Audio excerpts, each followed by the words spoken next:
नमस्कार, मेरा नाम है मीनाक्षी रजत और आप देख रहे हैं इंडिया डेली जम्मू कश्मीर। अंतर्राष्ट्रीय मंच पर भारत ने एक बार फिर पाकिस्तान को उसकी हकीकत याद दिलाई है। ये वो मौका था जब पूरी दुनिया ने देखा कि भारत अपनी संप्रभुता और एकता के मामले में किसी भी दबाव को बर्दाश्त नहीं करता है और किसी भी झूठे आरोप का मुंह तोड़ जवाब देने के लिए पूरे तरीके से तैयार है। अब ये पूरा मामला क्या है वो मैं आपको बता देती हूँ। संयुक्त राष्ट्र की बैठक में पाकिस्तान ने जम्मू कश्मीर पर पुरानी और झूठी बातें दोहराई, लेकिन भारत ने एक बार फिर यह स्पष्ट कर दिया कि जम्मू कश्मीर भारत का अभिन्न और अटूट हिस्सा है और रहेगा। भारत के राजनयिक अनुपमा सिंह ने पाकिस्तान के आरोपों का सख्त और निर्णायक जवाब देते हुए कहा कि अगर दुनिया का सबसे ऊंचा चिनाब रेल ब्रिज जो जम्मू कश्मीर में बनाया गया है पाकिस्तान को नकली लगता है तो ये उसकी हकीकत से कितनी दूर होने की निशानी है। भारत ने साफ कहा कि असली मुद्दा पाकिस्तान द्वारा भारतीय जमीन पर किया गया अवैध कब्जा है, जिसे तुरंत समाप्त करना उसकी जिम्मेदारी है। अनुपमा सिंह ने स्पष्ट रूप से कहा कि पाकिस्तान को पीओके यानी पाकिस्तान अधिकृत कश्मीर खाली करना चाहिए, क्योंकि यह क्षेत्र पूरी तरह से भारत का अभिन्न हिस्सा है।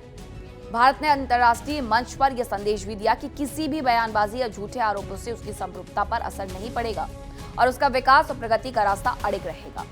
उन्होंने पाकिस्तान के झूठे दावों का उदाहरण देते हुए कहा कि यदि पाकिस्तान को चिनाब ब्रिज नकली लगता है तो शायद वो वास्तविकता से बहुत ज्यादा दूर जा चुका है। ये पुल सिर्फ तकनीकी उपलब्धि नहीं है बल्कि जम्मू कश्मीर के विकास और भारत की दृढ़ नीयत का भी प्रतीक है। अनुपमा सिंह ने तंज कसते हुए कहा है कि जम्मू कश्मीर का विकास बजट पाकिस्तान के हालिया IMF बेल आउट पैकेज से 2 गुना है और शायद यही वजह है कि पाकिस्तान को जलन महसूस हो रही है। भारत ने स्पष्ट कर दिया कि विकास और शांति की दिशा में उसके कदम पाकिस्तान की बयानबाजी से प्रभावित नहीं होंगे। भारत ने पाकिस्तान को यह भी समझाया कि लोकतंत्र पर नसीहत देने से पहले अपने आंतरिक संकट और विफलताओं पर ध्यान देना चाहिए। अनुपमा सिंह ने कहा कि जम्मू कश्मीर में रिकॉर्ड मतदान इस बात का सबूत है कि वहां के लोग आतंकवाद और हिंसा की राजनीति को ठुकरा चुके हैं और विकास के मार्ग पर आगे बढ़ चुके हैं। यह स्पष्ट संकेत है कि वहां की जनता ने पाकिस्तान की हर कोशिश को नकार दिया है और अब विकास और प्रगति की दिशा में मजबूती से आगे बढ़ रहा है। संयुक्त राष्ट्र में भारत ने यह संदेश दिया है कि जम्मू कश्मीर पर कोई भी विदेशी दखल अकारण और अवैध है। भारत की कानूनी और ऐतिहासिक दलीलें स्पष्ट हैं। 1947 के इंडियन इंडिपेंडेंस एक्ट और अंतर्राष्ट्रीय कानून के तहत जम्मू कश्मीर का भारत में विलय पूरी तरह से वैध और अंतिम है। अनुपमा सिंह ने पाकिस्तान को साफ चेतावनी दी है कि वो अपने बयानबाजी और झूठे आरोपों से बाज आए, क्योंकि भारत अपने क्षेत्र और लोगों की सुरक्षा और विकास के लिए किसी भी कदम से पीछे नहीं हटेगा। भारत ने यह भी रेखांकित किया है कि पाकिस्तान का असली संकट उसके अंदरूनी राजनीतिक और आर्थिक हालात है और उससे अपने घरेलू मामलों पर ध्यान देने की आवश्यकता है। अंतर्राष्ट्रीय मंच पर बयानबाजी करके किसी भी तरह की छवि सुधारने की कोशिश नाकाम साबित होगी। भारत ने साफ कर दिया है कि उसकी प्राथमिकता जम्मू कश्मीर के विकास, स्थिरता और शांति सुनिश्चित करना है और कोई भी देश या संगठन इससे रोक नहीं सकता। इस पूरे घटनाक्रम में भारत ने पाकिस्तान को यह संदेश दिया कि उसके झूठ और आरोप न केवल निराधार हैं, बल्कि भारत की संप्रभुता और कानूनी अधिकार के सामने बिल्कुल बेअसर है। अनुपमा सिंह ने निर्णायक और ठोस भाषा में कहा कि पाकिस्तान की बयानबाजी और झूठे दावे अब अंतर्राष्ट्रीय समुदाय में उसकी विश्वसनीयता पर सवाल खड़े कर रहा है। भारत ने स्पष्ट कर दिया कि पाकिस्तान के अवैध कब्जों और उसके झूठे आरोपों का जवाब सिर्फ अंतर्राष्ट्रीय मंच पर नहीं, बल्कि वास्तविक नियंत्रण और विकास की दिशा में हर कदम पर दिया जाएगा।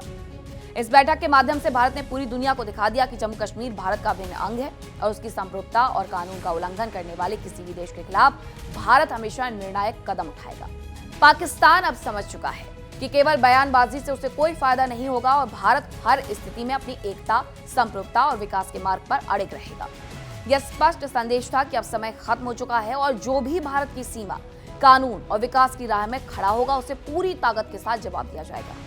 भारत की ये सख्त और निर्णायक प्रतिक्रिया पाकिस्तान के लिए एक चेतावनी के रूप में काम करेगी कि अब केवल आरोप लगाने और बयानबाजी करने का समय नहीं रहा है।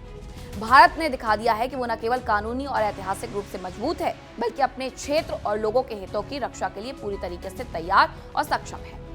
जम्मू कश्मीर का विकास, पुल, सड़क और बुनियादी ढांचे के निर्माण से लेकर लोकतांत्रिक प्रक्रिया और शांति सुनिश्चित करने तक भारत के कदम अड़िग हैं और किसी भी बाहरी हस्तक्षेप से प्रभावित नहीं होंगे। इस तरह भारत ने अंतर्राष्ट्रीय मंच पर पाकिस्तान को उसकी हकीकत और अपनी शक्ति दोनों का एहसास कराया है और स्पष्ट कर दिया है कि जम्मू कश्मीर भारत का अभिन्न हिस्सा है और किसी भी देश या संगठन को इसे चुनौती देने का अधिकार नहीं है। अगर आपको ये खबर पसंद आई तो please like, share, comment and subscribe और कहीं मत जाइएगा। ऐसी तमाम खबरों के लिए जुड़े रहिए इंडिया डेली जम्मू कश्मीर के साथ। नमस्कार। देखिए इंडिया डेली 24/7 अब आपकी स्मार्ट टीवी पर। इंडिया डेली मौजूद है सभी डिजिटल प्लेटफॉर्म पर लाइव और लगातार। इंडिया डेली 24/7, हर दिन राष्ट्र को समर्पित।